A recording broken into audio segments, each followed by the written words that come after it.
সরকারি চাকরি সংশোধন অধ্যাদেশ প্রত্যাহারের দাবিতে রোববার ৩ উপদেষ্টার কাছে ৩টি স্মারকলিপি দিবে কর্মচারী ঐক্য ফোরাম। এদিকে অধ্যাদেশ প্রত্যাহারের দাবিতে আজ ১ ঘণ্টার কর্মবিরতি পালন করেছেন সচিবালয়ের কর্মকর্তা কর্মচারীরা। সকাল ১০টা থেকে ১১টা পর্যন্ত কর্মসূচি পালনের কথা থাকলেও বৃষ্টির কারণে তা হয়নি। ১১টার পর জনপ্রশাসন মন্ত্রণালয় লাইব্রেরির সামনে জড়ো হন তারা। এখন থেকে প্রতি সোমবার এবং বৃহস্পতিবার সচিবালয়ে দর্শনার্থী পাস বন্ধ থাকবে।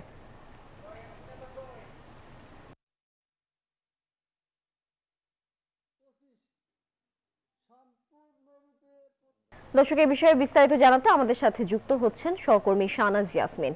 শাহনাজ, আজ তো সচিবালয়ে ১ ঘণ্টা কর্মবিরতি পালন করেছেন কর্মকর্তা কর্মচারীরা, এই বিষয়ে কি বলছেন তারা?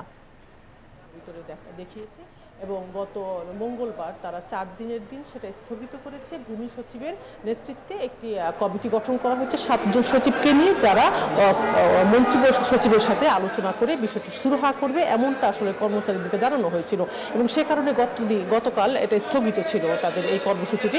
এবং গতকাল উপদেষ্টা পরিষদের বৈঠকের সেই সিদ্ধান্তের বিষয়ে ক্যাবিনেট সেক্রেটারির সাথে যখন ভূমি সচিব আলোচনা করেছে, তখন তিনি জানিয়েছিলেন আসলে মিডিয়াকে যে ৩১ মে প্রধান উপদেষ্টা জাপান থেকে ফিরলে এই বিষয়ে সিদ্ধান্ত আসবে, কারণ উপদেষ্টা পরিষদের সিদ্ধান্ত প্রধান উপদেষ্টাকে ছাড়া আসলে এই পরবর্তী সিদ্ধান্ত নেওয়া সম্ভব হয় না।